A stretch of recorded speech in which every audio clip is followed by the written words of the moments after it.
If that's the enemy of God, he should be an enemy of yours. You should never love nothing about him. He's an enemy. Like, he's the enemy to my father, so he's my enemy. That's like if somebody come in your household and your dad got an enemy and they come in your household to come kill your daddy. Are you not going to help your daddy fight him off?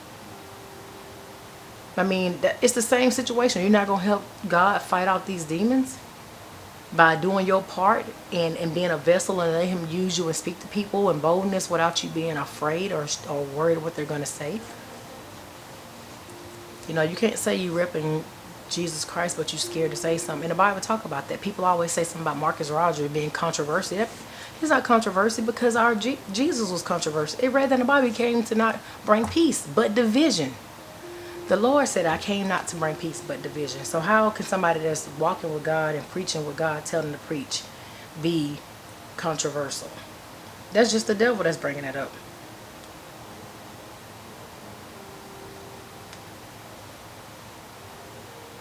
And it says right here in Luke 12:51. I'll read it to you two ways. It's King James Version. It says, suppose ye that I am come to give peace on earth. I tell you not, but rather division. I'll read it to you amplified. Do you suppose that I came to grant peace on earth?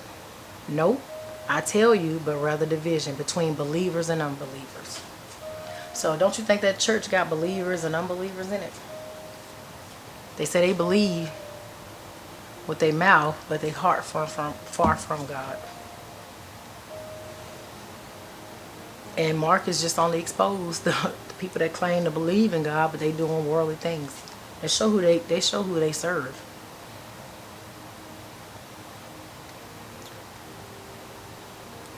And I hate to tell you, but it's gonna get worse. And I don't plan on people might get mad and stop watching my channel. I don't care.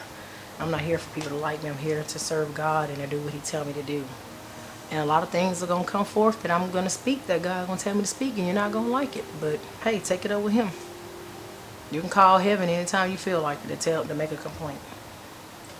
Because as long as he got breath in me, I'm going to do it. And I told him I'll serve him to the day I die. So that's just what it's going to be. But you guys get rooted, get your foundation, get your AA plan.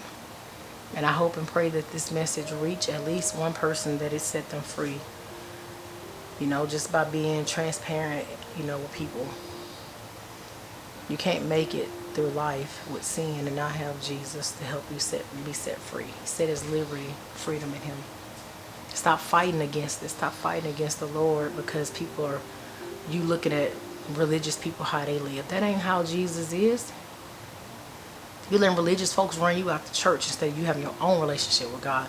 So guess what? When some of that church going on that's not of God, guess what? You don't have to stay. You don't need no pastor, nobody to release you if you got a relationship with God and he telling you, hey, get up, go on up out of here. This is foolishness. This ain't of me. I'm going to let you go. You don't need nobody. You don't need no man to release you when God give you a release. You don't need no man to tell you anything when you getting your information directly from God first. You report to him, not man. Yeah, you respect authority and who you sit under. But when people start doing all this foolishness and in their religion and trying to do other stuff that's outside of God, and you know that it's God's against it, and it's in the Bible, and it goes against God's principles, laws, and orders, you gotta make a conscious decision of prayer and asking God to help you be removed from places like that. Because I don't want to be caught up when God's judgment come back. I don't want to be caught up in nowhere that he gonna put judgment on. So if God say, Vamonos, I'm leaving. I'm getting the ghost. I'm not going to stick around. I don't want to find out. I don't want to see it. But people, you know, oh, I got church hurt. No, you ain't got church hurt because Jesus, the stuff you see pastors and other people doing, taking advantage of folks, molesting people, all the stuff that's going on in church. When Jesus molested a little boy? When Jesus molested a girl? When Jesus had a sexual relationship with a member? I'll wait.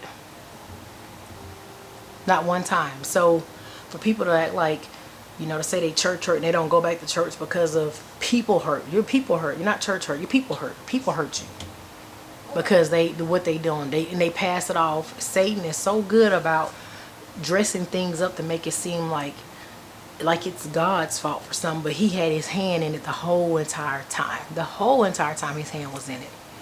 But people get mad at God. Well, God let this happen. God let that happen. No, Satan do a lot of things. Do a lot of things. And he gonna do anything he can to tarnish God's name and make you feel some type of way towards God when it's really him that did it. God ain't telling them pastors to go molest nobody. God ain't telling the congregation to cover up pastors molesting these children and having sexual scandals and all stuff. God ain't told them to do none of that. That ain't holy and of God. So don't take it out on God because somebody in the church hurt you. You need to go to God and forgive them. But also, you know, go forgive yourself, but forgive them and pray for them people. And also stop covering up. If something ain't right and people are being molested and abused, you have a voice to speak up. Don't sit there and say always, I'm going to let God handle. I'm going to let God. Vengeance is God. As long as you ain't doing nothing to kill the folks. But if they did a crime, they deserve to be put in jail. You sitting there saying you're going to let God handle it. But guess what? Let me give you a news flash. If you got a pastor in church that's molested several members over throughout the years, but people knew about it, they're going to say, we're just going to pray and let God deal with it. Guess what might happen? That pastor, after he did all that molestation, inflict all that hurt and harm on people, nobody wanted to report him or stand up or say nothing for the victims or thought the victims was lying about the stuff that was going on. And that pastor gets sick with cancer, but that pastor asks God to forgive him before he died. What you think's going to happen?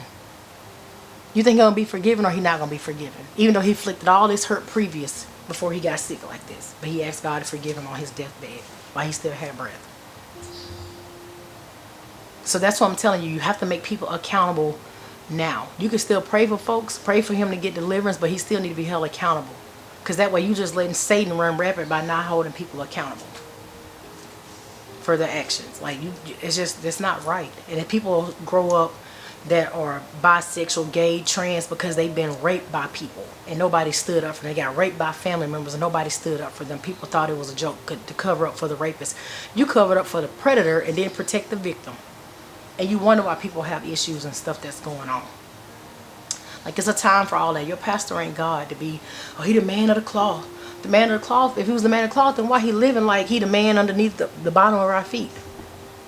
Why he living opposite of what Jesus Christ represent? That ain't love to abuse and hurt people. That ain't love. Ain't nothing godly about that. That ain't no beatitudes of the spirit. What your pastor doing? What other people are doing in the church to hurt folks, the musicians, the deacons, or whoever, and inflicting harm on men and women and kids, or manipulating them with the spirit of witchcraft. That ain't love. That ain't God.